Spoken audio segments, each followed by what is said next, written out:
Welcome to this Flex web series, Onboarding Basics. I'm your host, Marcus Merritt. This Flex web series is designed for both new customers of Flex, but also new employees of existing customers of Flex. So either way, you can get up to speed quickly and be able to use your Flex systems. Today, we're going to talk about inventory basics, or how to add new models to your inventory system. We're also going to highlight a little bit about the inventory structure, but only briefly. We're going to go ahead and start there. Now again, you'd get to your inventory by hitting the box on the left in the resource menu called inventory to open or uncollapse it. And again, there's folder structure here. Now, if you're a brand new customer, you likely just have an example folder and none of the rest. And that's perfectly fine. This is designed so you can set up your organization for whatever makes sense for you and your company within the folders and subfolders. If you have none made and you have permissions to do so, you can go to this little gear labeled configure, and you can click that to open the inventory tree configuration window. Within here, you can add new parent level folders at the bottom left to say add new group, and you can name that group what you need, give it an icon and add it.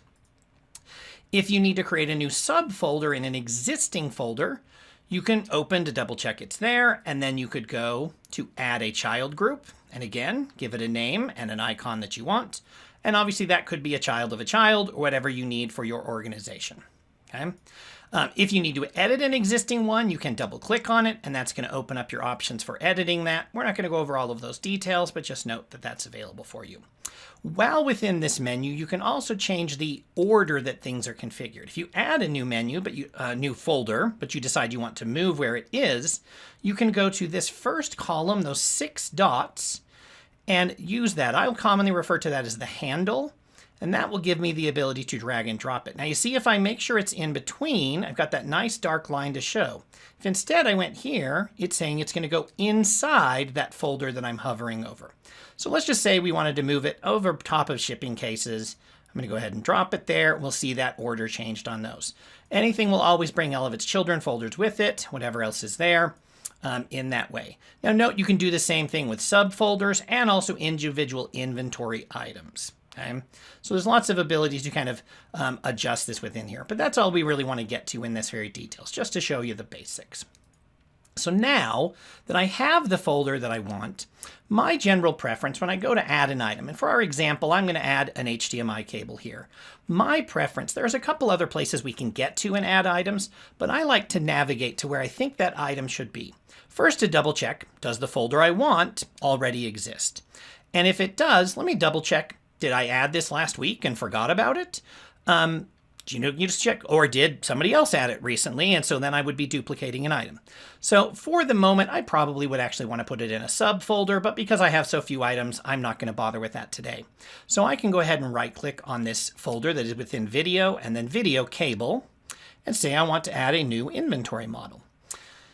Now again, part of the reason on that is we were able to double check that information, but also once we're here, it's automatically reminding it this is where the item is going to go. And so we don't have to do that again.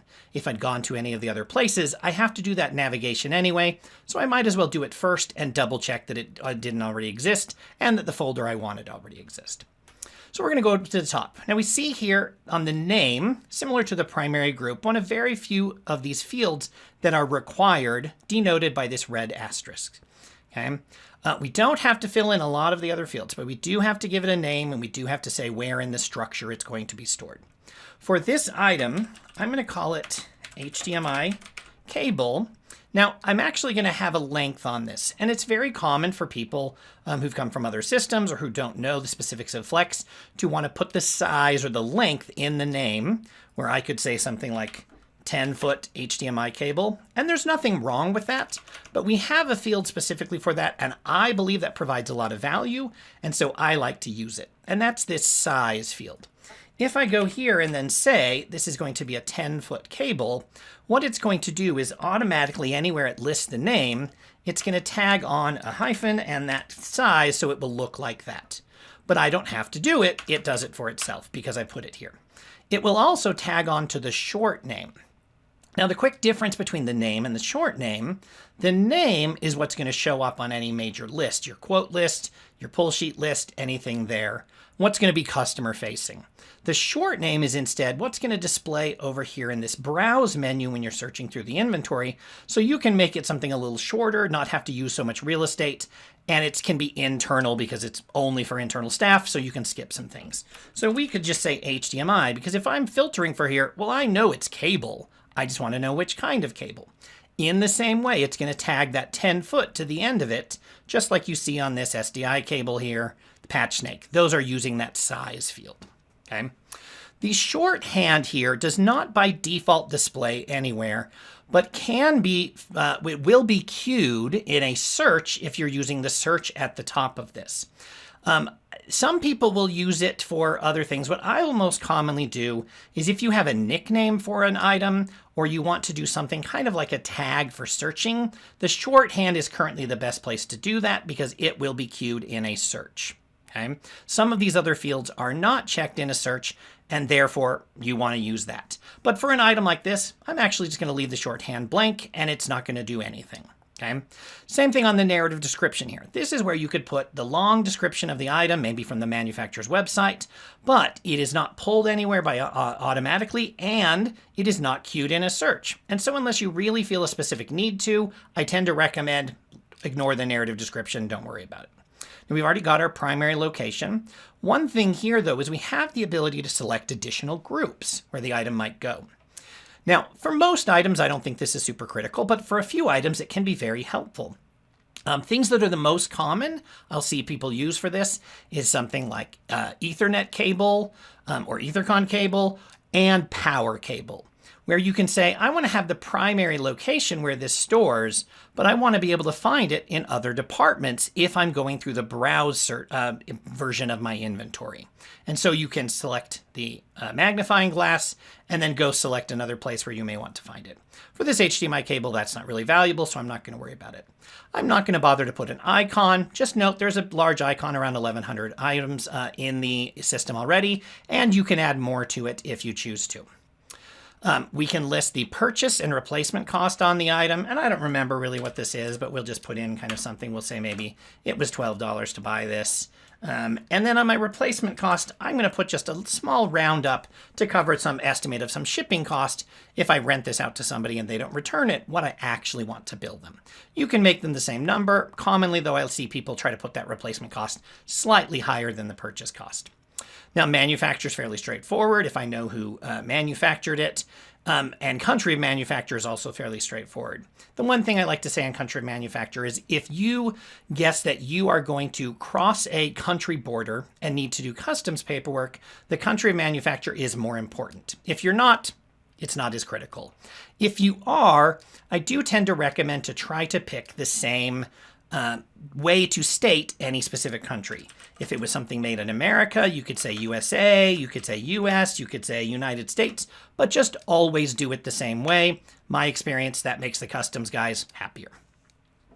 For someone with these, if we're doing basics here, you're coming to this inventory basics, my tender recommendation is on these next few ones, always leave them at no. There are some places where they can be valuable, but they're a little more advanced, and so if you're watching this video, I would just recommend to ignore these, leave these at no, and move on for now. Now, we can put notes that can be automatically displayed, and that can be nice, but there's not a lot of places where I do it, and so I don't put as much stress into that in my initial discussion here. Now, I will state real briefly, we see this tags field here. I mentioned kind of above about searching kind of like tags in the shorthand. That is because unfortunately right now, this tags field does not properly work. That is something we're going to update and fix in the future, and you could update to use it then, but at the moment it does not work.